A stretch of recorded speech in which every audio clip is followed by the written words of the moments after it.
وجحيما وطعاما ذا غصة وعذابا أليما يوم ترجف الأرض والجبال وكانت الجبال كثيبا مهيلا إنا أرسلنا إليكم رسولا شاهدا عليكم كما أرسلنا إلى فرعون رسولا فعصى فرعون الرسول فأخذناه أخذا وبيلا فكيف تتقون إن كفرتم يوما يجعل الولدان شيبا السماء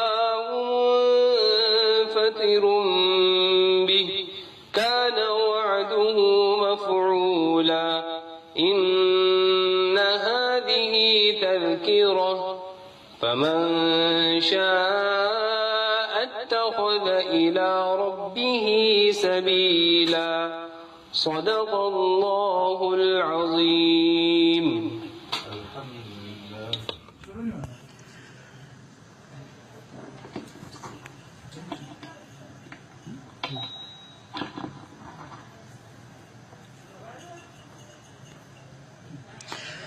الحمد لله نحمده ونستعينه ونستغفره ونؤمن به ونتوكل عليه ونعوذ بالله من شرور أنفسنا ومن سيئات أعمالنا من يهده الله فلا مضل له ومن يضلله فلا هادي له وأشهد أن لا إله إلا الله وحده لا شريك له وأشهد أن سيدنا ومولانا وحبيبنا وشفيعنا محمدا عبده ورسوله أرسله إلى الناس كافة بشيرا ونذيرا وداعيا إلى الله بإذنه وسراجا منيرا صلى الله تعالى عليه وعلى آله وصحبه وبارك وسلم تسليما كثيرا كثيرا وبعد فأعوذ بالله من الشيطان الرجيم بسم الله الرحمن الرحيم الحمد لله رب العالمين الرحمن الرحيم مالك يوم الدين إياك نعبد وإياك نستعين. بزرگوں اور بھائیوں،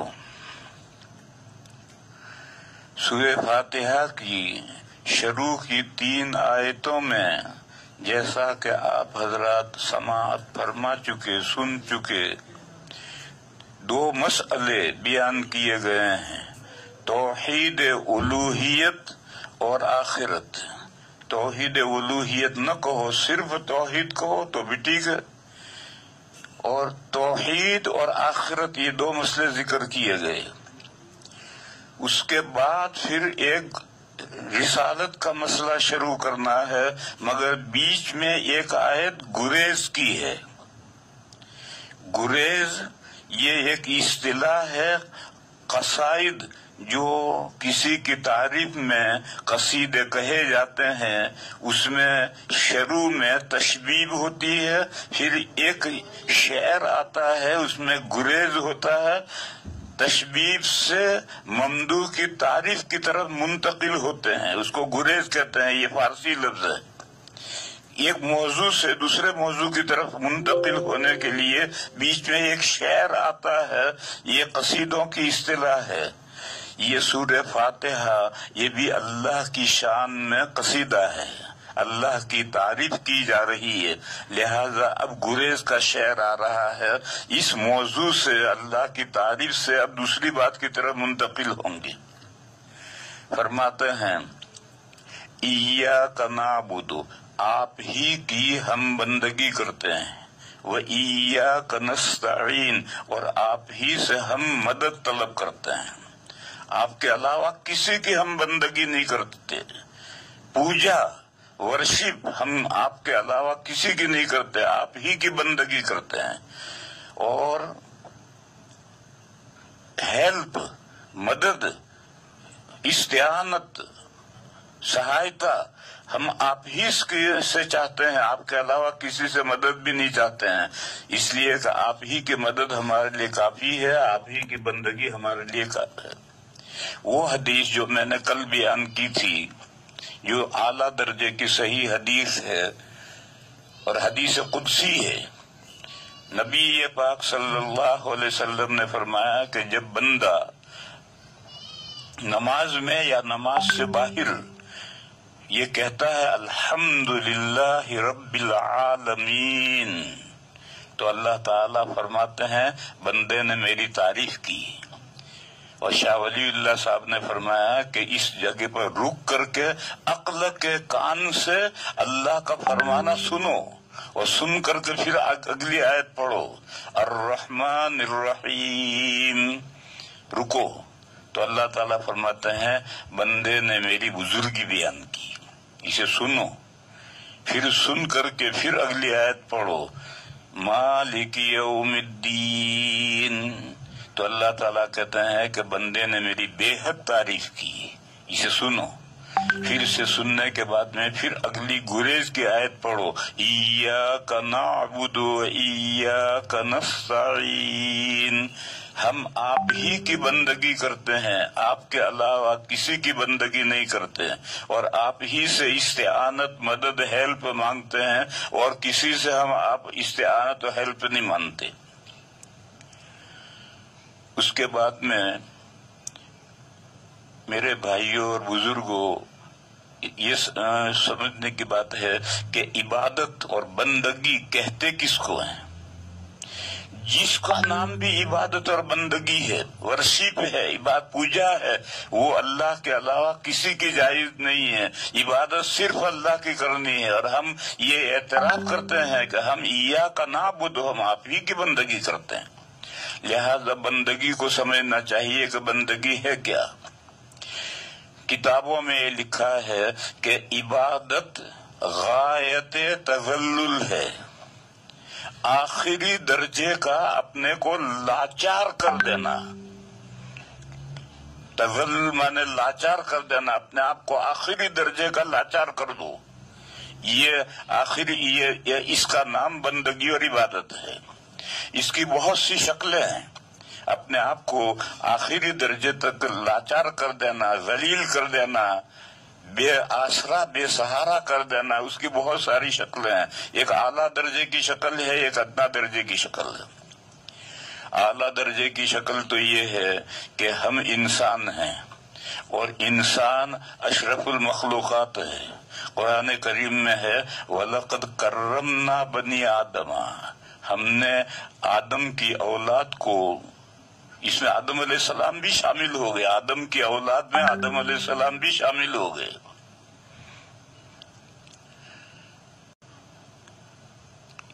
یہ آدم علیہ السلام کو اور ان کی اولاد کو ہم نے ان کی رسپیکٹ کی، وَلَقَدْ كَرَّمْنَا بَنِي آدَمَ، ہم نے ان کی رسپیکٹ کی، یعنی اللہ کی تمام مخلوقات میں سب سے زیادہ معزز مخلوق انسان ہے۔ لوگوں میں مشہور ہے کہ انسان اشرف المخلوقات ہے، تمام مخلوقات میں سب سے زیادہ اللہ کے نزدیک معزز ہے، لیکن سارے انسان ایک درجے کے نہیں ہیں۔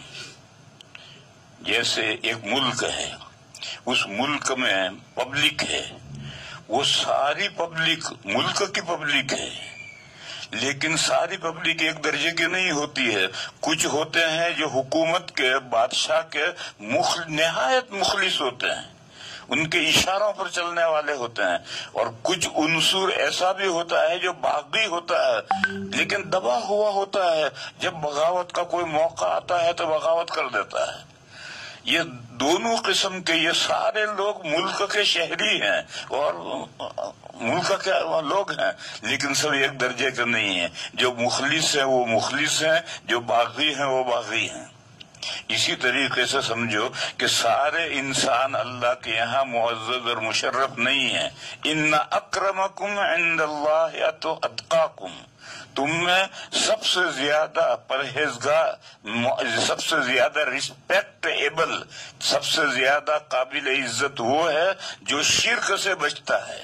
تم میں جو جتنا زیادہ شرک سے بچتا ہے اتنا وہ اللہ تعالیٰ کا پیارا ہے، اور جو کسی درجے میں بھی شرک میں مبتلا ہوا تو پھر اس کی اللہ تعالیٰ کے یہاں کوئی حیثیت اور کوئی مرتبہ اور مقام نہیں ہے۔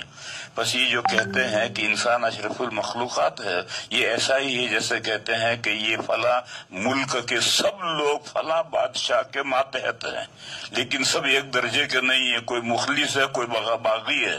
اسی طرح سے سارے انسانوں کے پر کلی حکم لگاتے ہیں کہ انسان اشرف المخلوقات ہے۔ جب انسان اشرف المخلوقات ہے تو اس کی روح بھی اشرف المخلوق ہے اور اس کا جسم باڈی بھی اشرف المخلوقات ہے۔ اسی لیے انسان کو اللہ کے علاوہ کسی کے سامنے جھکنا نہیں ہے۔ کچھ لوگ ہوتے ہیں وہ مصافحہ کرتے وقت جھک کر کے ہاتھوں پر منہ رکھتے ہیں اور چومتے وومتے کچھ نہیں ہے، صرف منہ رکھتے ہیں، ڈھونگ کرتے ہیں چومنے کا کہ ہم نے دستبوسی کی، حالانکہ دستبوسی کرتے نہیں، بوسا ووسا کچھ نہیں دیتے، بس ایک رسم ہے کہ مصافحہ کرتے وقت جھک کر کے ہاتھوں کے اوپر منہ رکھیں گے۔ میں اس کو منع کرتا ہوں کہ بھئی یہ کیوں رکھتے ہو تم؟ انسان یہ جو ہم دستبوسی کرتے ہیں یہ رکوع کی کیفیت ہے، رکوع کی شکل ہے، اور رکوع صرف اللہ کے سامنے کرنا ہے، اور یہ رکوع جیسی کیفیت ہے، یہ کیوں جھکتے ہو؟ کہ جائز ہے، بھئی جائز تو سب ہے، دستبوسی نہیں قدم بوسی بھی جائز ہے۔ ایک حدیث ہے، ایک قبیلہ نو مسلم قبیلہ آیا، ان قبیلے والوں نے نبی پاک صلی اللہ علیہ وسلم کے قدموں کو چوما ہے، اور حضور نے ان کو منع نہیں کیا کیونکہ نئے نئے مسلمان ہو کر آئے تھے۔ لیکن یہ جو قدم بوسی، اگر قدم بوسی جو حدیث ہے تو قدم بوسی جائز تو ہوئی، تو قدم بوسی ہو جائے گی تو پھر سجدہ تحیہ بھی جائز ہو جائے گا، اور سجدہ تحیہ جائز ہو جائے گا تو سجدہ عبادت بھی جائز ہو جائے گا۔ تو جائز ہونا اور ہے، اور کرنا چاہیے یا نہیں کرنا چاہیے یہ مسئلہ اور ہے۔ حدیث شریف میں ہے، ایک مرتبہ حضور گھر میں سے صحابہ کے مجلس میں تشریف لائے تو کچھ صحابہ کھڑے ہوئے، حضور نے منع کیا، کھڑے میرے آنے پر کھڑے مت ہو۔ تو لوگوں نے کہا کہ یا رسول اللہ، عجم ایران اور روم اور یہاں بادشاہ کے سامنے دربار کرنے سب لوگ کھڑے رہتے ہیں، کوئی بیٹھتا نہیں۔ حضور نے فرمایا لا تقوموا کما تقوم العاجم، جیسے اجمی لوگ اپنے بادشاہ کے سامنے دربار میں کھڑے رہتے ہیں، آج بھی جو ہماری جو کورٹیں ہیں ان کورٹوں میں جب جج آ گیا کرسی پر تو اب کورٹ میں کوئی نہیں بیٹھے گا، سب کھڑے رہیں گے، جج بھی وکیل بھی کھڑے رہیں گے، مدعا علیہ بھی کھڑے رہیں گے، دوسرے بھی کھڑے رہیں گے۔ یہ اجمیوں کے یہاں جو کھڑے رہنے کا طریقہ ہے یہ جائز نہیں ہے۔ حضور نے فرمایا کہ تم میرے لیے ایسے مت کھڑے ہو جیسا اجمی لوگ اپنے بڑوں کے لیے کھڑے ہوتے ہیں۔ اسی لیے تو کسی کے آنے پر قیام تعظیمی، اس کی تعظیم کے لیے کھڑے ہونا جائز ہے لیکن مناسب نہیں ہے۔ انسان اشرف المخلوقات ہے، یہ جھکے گا صرف اللہ کے سامنے، اللہ کے علاوہ کسی کے سامنے اسے نہیں جھکنا۔ تو میں نے مسئلے بتلائے، قیام تعظیمی، کسی کے آنے پر اس کے تعظیم کے لیے، احترام کے لیے، رسپیکٹ کے لیے کھڑا ہونا جائز ہے مگر مناسب نہیں۔ جائز ہے اس کی کیا دلیل ہے؟ جائز ہے اس کی دلیل یہ ہے کہ ناجائز ہونے کی کوئی دلیل نہیں ہے۔ جائز ہے اس کی دلیل یہ ہے کہ ناجائز ہونے کی کوئی دلیل نہیں ہے، اور اصل اشیاء میں اباحت ہے، لہذا جائز ہے۔ اور وہ جو حضرت معاذ رضی اللہ تعالی عنہ کی حدیث ہے کہ بنو قریظہ کا جب معاملہ جنگ ہو رہی تھی تو بڑے بنو قریظہ حضرت سعد بن معاذ کے فیصلے پر راضی ہوئے تھے. حضرت سعد بن معاذ غزوہ احزاب میں زخمی ہوئے تھے اور وہ بیمار تھے اور وہ جو فوج میں آئے نہیں تھے، وہ گھر تھے. تو یہ بنو قریظہ ان کے فیصلے پر راضی ہوئے تو حضور نے آدمی بھیج کر کے ان کو بلایا تو وہ گدھے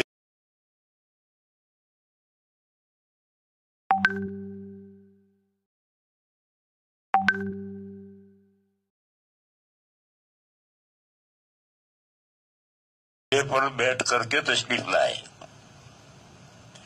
جب لشکر کے قریب پہنچے، گدھے پر آ رہے ہیں، بیمار ہیں، کمزور بھی ہو گئے ہیں.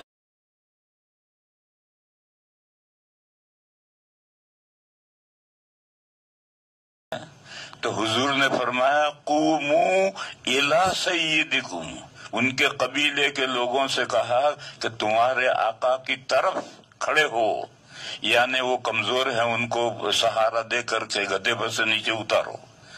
اس حدیث کو جو لوگ قیام تعظیمی کے لیے کہتے ہیں، حضرت عمر رضی اللہ تعالی عنہ نے اس کی تردید کی ہے کہ اس میں قیام تعظیمی نہیں ہے، یہ تو ہیلپ اور مدد کے لیے ہیں. جیسے کوئی آدمی بیمار گاڑی میں بیٹھ کر آیا، رکشے میں بیٹھ کر آیا تو ہم کہتے ہیں بھئی حضرت کو اتارو، تو حضرت کو اتارو. یہ کھڑا ہونا یہ قیام تعظیمی نہیں ہے.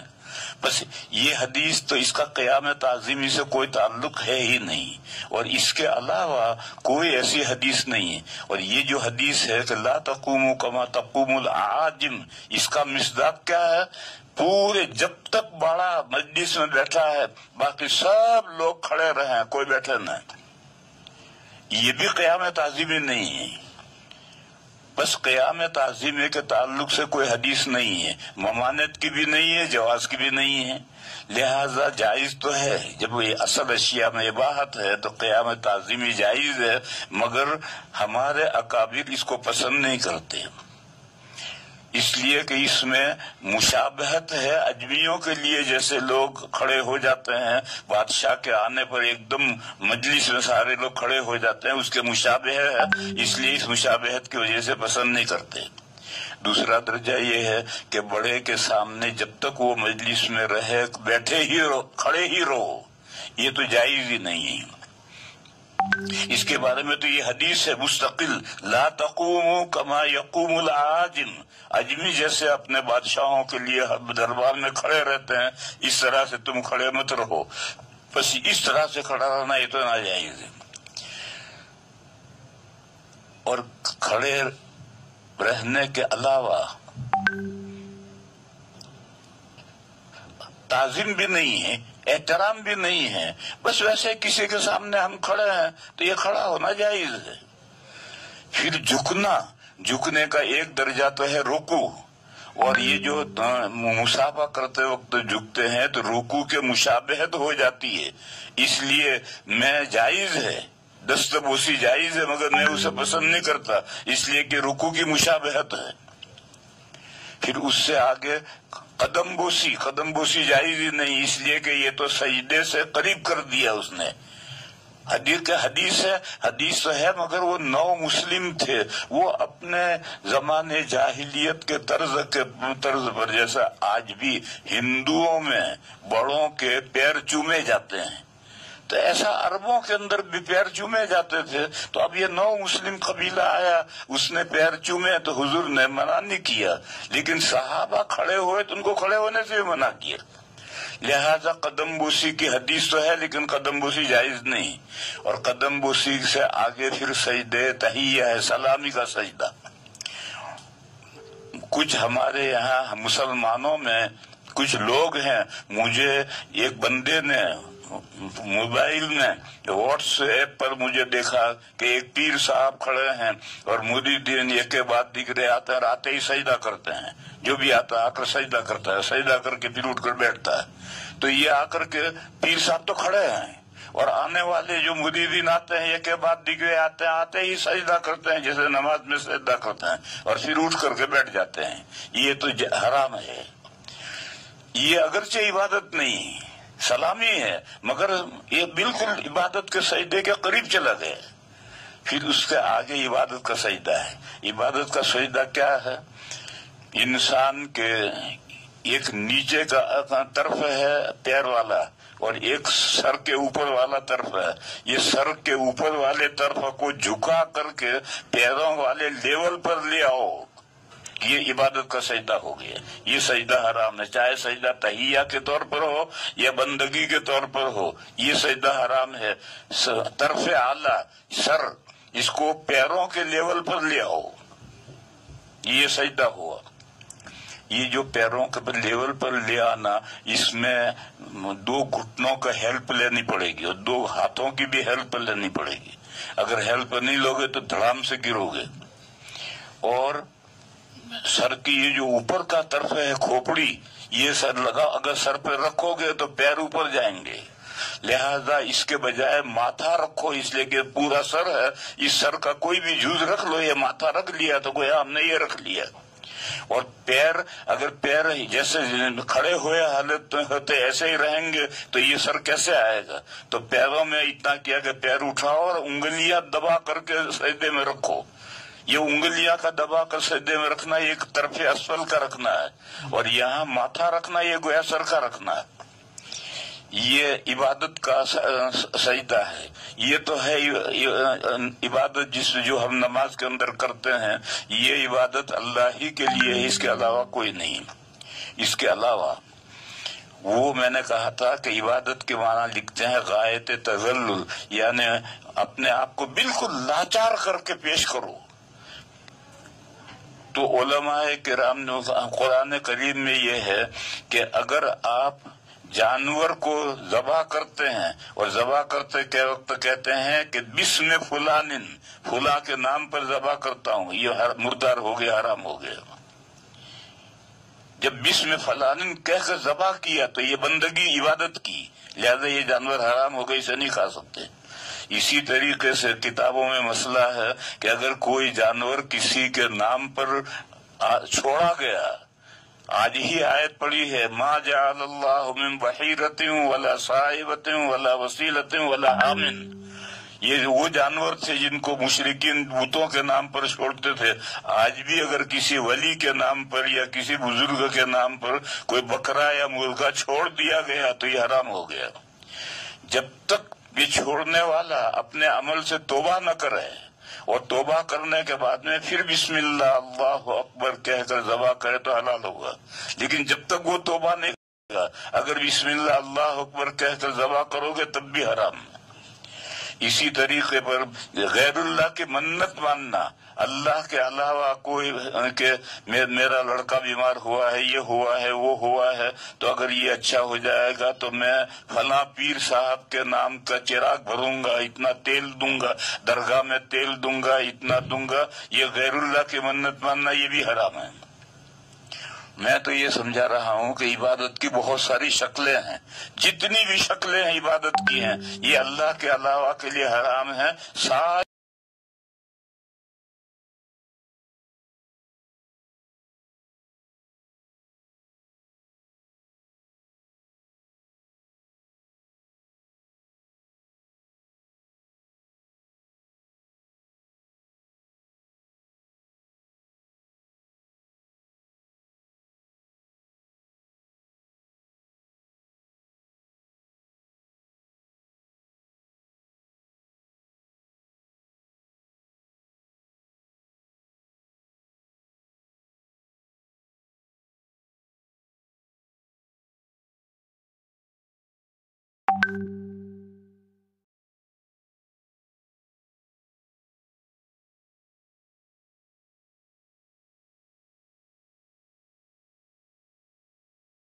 ان میں آپ مثلا ایک انسان نے کھیت میں گھاس کا گٹھڑ بنایا، بھاری ہے، اس نے کسی سے کہا بھیا ذرا میرے سر پہ درد ہے، تو یہ جائز ہے، آرڈینری امور ہیں، اس میں کوئی حرج نہیں۔ اور ایک وہ امور ہیں کہ جو کسی ان مخلوق کے بس میں نہیں ہے، ہم کسی قبر پر جا کر یا کسی بزرگ سے یہ کہیں کہ ہمیں میری اولاد نہیں ہوتی، آپ مجھے اولاد دے دیں، یہ جائز نہیں. یہ استمداد ہے، یہ استمداد ہے، اور استمداد صرف اللہ سے ہے، اللہ کے علاوہ کسی کی استمداد جائز نہیں. اور آرڈینری امور ہے، عام طور پر روزمرہ کے جو امور ہیں ان امور میں کسی سے مدد طلب کرو تو جائز ہے، لیکن غیر معمولی امور جو ہیں ان میں کسی سے مدد کرنا ہے. اس کو ایک دوسری مثال سے سمجھو. ایک حدیث ہے، جب نبی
پہاڑوں پر سے اتنا پانی آتا ہے کہ گاڑیاں کی گاڑیاں اور بسیں کی بسیں کھینچ جاتی ہیں. تو حدیبیہ میں ایک رات میں بارش ہوئی. اچھا، پھر بارش جب ہوتی ہے تو گھنٹہ 2 گھنٹہ تو جیسے آسمان ٹوٹ پڑا، اور گھنٹہ 2 گھنٹے کے بعد بارش رکی تو کچھ بھی نہیں، پانی کا قطرہ نہیں، سب پانی بہا تھا وہ سارے بہ کے چلا جاتا ہے. تو رات میں بارش ہوئی، صبح ختم ہو گئی تو حضور نے فجر کی نماز پڑھائی، اور فجر کی نماز پڑھانے کے بعد حضور نے ایک تقریر کی اور فرمایا کہ جانتے ہو آج رات اللہ تعالیٰ نے کیا فرمایا؟ تو صحابہ نے چپ رہے. اللہ نے کیا فرمایا ہے صحابہ کیسے جانیں گے، وہ تو اللہ کا رسول ہی جانے گا. حضور نے فرمایا کہ آج رات بارش ہونے کے بعد جب بارش رکی تو اللہ تعالیٰ نے یہ فرمایا کہ میرے بندوں نے 2 طرح سے صبح کی. بعض تو وہ ہیں جن کا مجھ پر یقین ہے، انہوں نے کہا کہ مطرنا بفضل اللہ، ہمیں اللہ کے مہربانی سے بارش ملی. اور کچھ بندے وہ ہیں جو میرے منکر ہیں، مجھے نہیں مانتے، وہ کہتے ہیں مطرنا بنوع کذا، فلاں نچھتر لگا اس لیے بارش ہوئی. نچھتر یہ ہمارے یہاں ہندی مہینوں میں بھی ہے، 15 دن کے نچھتر الگ ہوتے ہیں.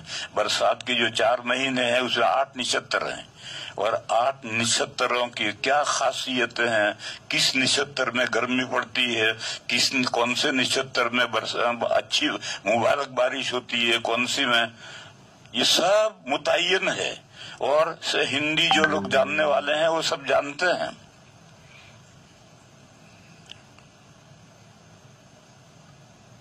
لیکن اگر کوئی یہ کہتا ہے کہ فلاں نچھتر لگا اس لیے بارش ہوئی تو یہ نچھتروں پر ایمان رکھتا ہے، مجھ پر یقین نہیں رکھتا ہے. اس حدیث شریف سے معلوم ہوا کہ وہ چیزیں جن کی تاثیر مخفی ہے اس میں نسبت جائز نہیں، اور جس کی تاثیر واضح ہے اس میں نسبت جائز ہے. مثلاً بھئی تمہارا یہ لڑکا بچہ بیمار تھا کیسا، تو کھیل کود رہا ہے، تو یہ کہا کہ فلاں ڈاکٹر سے علاج کرایا، فلاں حکیم سے علاج کرایا، اچھا ہو گیا، یہ نسبت جائز ہے. کیونکہ دوائیں لانا اور دواؤں سے شفا ہونا یہ بدیہی تاثیر ہے، اس کو ہر کوئی جانتا ہے، اور اس میں کوئی عقیدہ بگڑتا نہیں ہے اگر نسبت کریں کہ فلاں ڈاکٹر سے علاج کرایا، فلاں حکیم کی دوا لایا اس لیے بچہ اچھا ہو گیا، یہ نسبت جائز ہے، اس تاثیر واضح ہے.